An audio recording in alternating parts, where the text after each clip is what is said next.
Welcome in, everybody. Ty Bartell in with another edition of Coach's Corner. This time we're on the Scarlet side of the MVAC with the Western Reserve Lady Blue Devils basketball head coach, Steve Miller. Steve, how we doing today? Good, a little bit early. Ty getting woke up here this morning, but we're ready. We're ready for a new season. Had some good practices to start off the year. I'm excited to kind of learn a little bit about what those practices have been like for you and so meet this team for this season, some of the returning faces and maybe some new faces that you think might make an impact this year. Well, we didn't graduate any seniors last year, so we got a veteran squad coming back. A lot of girls that lettered. Have three seniors with Brooke Shantz, Alexa Abrams, and Madison Leone. They were all big contributors last year. Brooke puts a lot of time in playing travel ball. Alexa's a three-sport athlete, and Madison Leone went out of her way and sought some extra help working with Anthony Pugh in the offseason. So I'm excited for all three of those seniors to kick it off this year. Juniors returning, good season last year from Olivia Hughes, Lisa Eichert, Angelina Capienka, and obviously those three coming off huge volleyball season as well. Two other juniors was returning is Lexi Pence and Lindsay Jones. Lindsay is the starting point guard from last year. She ended up tearing her ACL midway through the season. We lost her. So kind of bringing her along slowly this year. We don't know if we'll have her or not. Now she's been at every practices, but she's on a limited basis. So we're going to have to kind of take that as we go. So we might be looking to replace her. We also kind of have a gap in our sophomore class. We only have one sophomore out. Amanda Hamilton, which was a new move in last year. So we got her coming out playing and helping us out. And we have six incoming freshmen.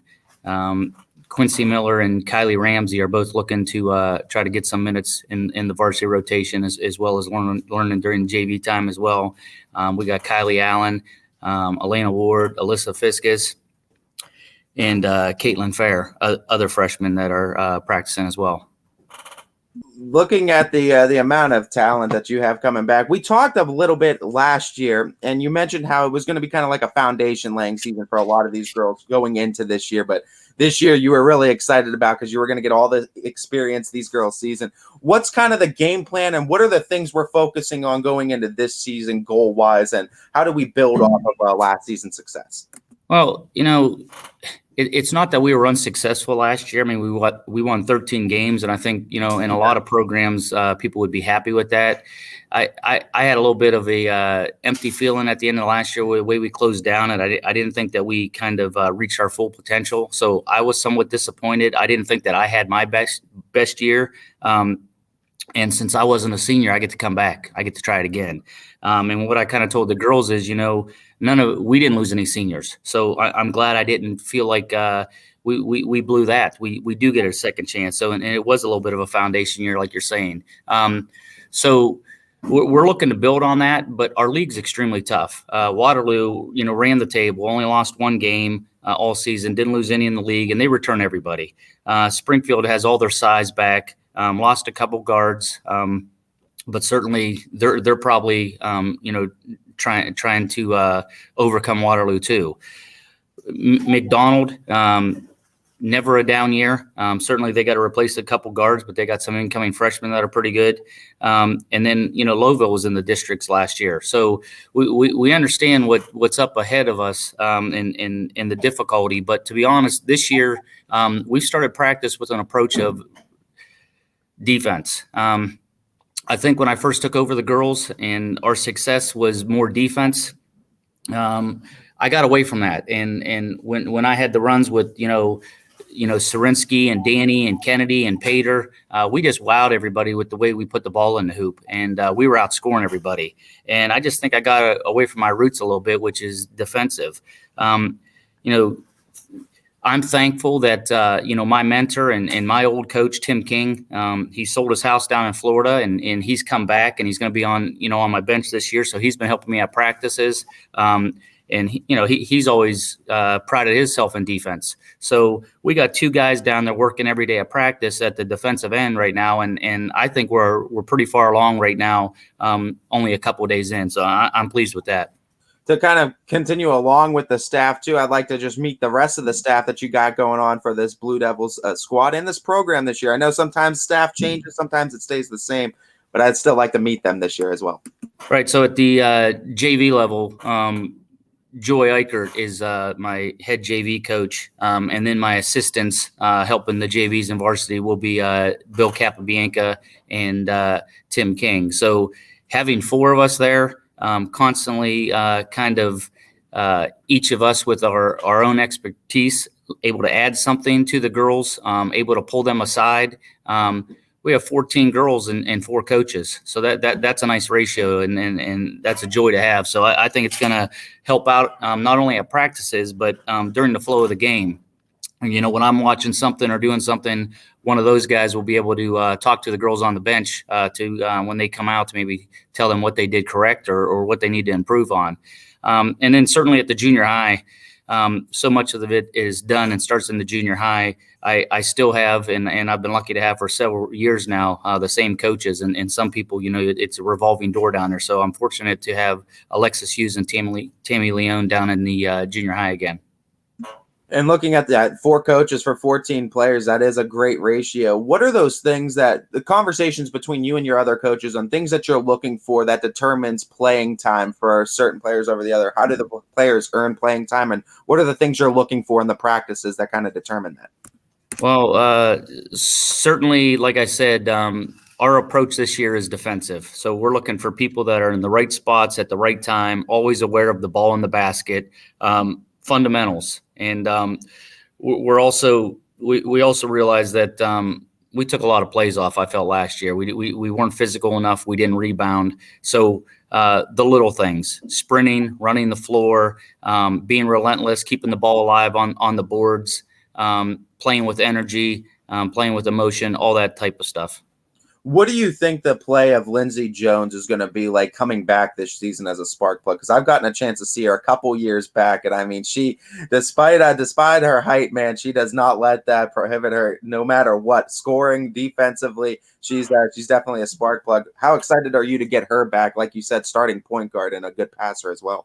Yeah, if Lenny is able to come back this year, which I think physically she'll be cleared and she'll be ready to go, but there's a whole nother aspect as far as mentally. So if she feels that she's mentally ready to go, and it's something, we are still going to approach it slow because she's only a junior and she really wants that senior year like everybody does. Mm-hmm. So we're valuing that over this year. So if she does come back this year, we've talked.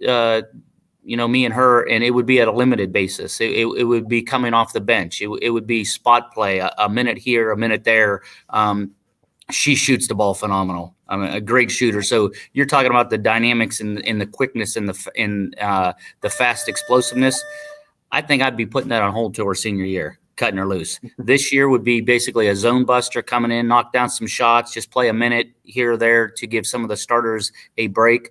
But if I think I'm 8 deep right now, if you add Lenny by the second half of the year or tournament time and we're 9 deep, I think we're definitely going to be at a whole nother level. That's what great teams do, develop players as they have their starters tearing it up on the floor. You mentioned your league, and of course that Scarlet side of the NBAC, we've talked. It's a gauntlet full of so many talented teams on the girls' side. What are some of these non-conference games that you're excited about? I know you guys always kind of schedule up. I figure your non-conference schedule, you're giving it an A for preparing you for tournaments. Yeah, I mean, we're not traveling like we have in the past, kind of going across the state and some of those big showcases like we have. But I certainly think that we have some good teams on there and some bigger schools, which is always good to face. We go to Struthers, which, I mean, what a nice place to play. I mean, I loved it when I was on the boys' side and got to play there as a player. So we get to go to Struthers. We're going to Hubbard. We open up. We're against Mathews on the 21st, which seems like we're about a week away from that. And then Canfield over the holidays. That's going to be a big one to prepare us for Springfield, which is right around the corner in the New Year. So Canfield's going to be a nice team this year and right down the road. So we're going to try to see what it's like playing against our big sister, if you will. And then we have South Range as the year winds up. before tournament play, and also Rootstown. Rootstown got us last year, and they got everyone back. So I like some of our challenges that we have with our non-league teams. Playing good defense obviously is going to be the mantra, the motto, I guess, going into this season. But in order to win the league, what are some of those other kind of check marks you guys are going to need to have in order to grab a piece of that very tough conference crown this year? Well, I think that we, certainly I think we addressed and put a lot of stake in offense last year, and just trying to put that together to figure out where we were at with our defensive end. So it's kind of like just putting everything together. We're doing a lot with defense and transition to start the year. So I think it's kind of now with the maturity, the development, these girls a year older as juniors and seniors, I think it's just kind of putting the different phases together with the defense into the transition, into the half-court offense, where last year I felt like everything was broken down. It's just we need to figure out how to play a smooth transition of basketball this year. It's always a fun season watching you guys play, and I know you guys do it almost like no other team in the area too. So we're excited to have another season of Lady Blue Devils basketball on ysnlive.com. You can catch some Lady Blue Devils basketball games for free. Thank you to our sponsors. It's been another edition of Coach's Corner with Steve Miller from Western Reserve Girls Basketball. I appreciate you guys, Ty. I look forward to seeing you guys down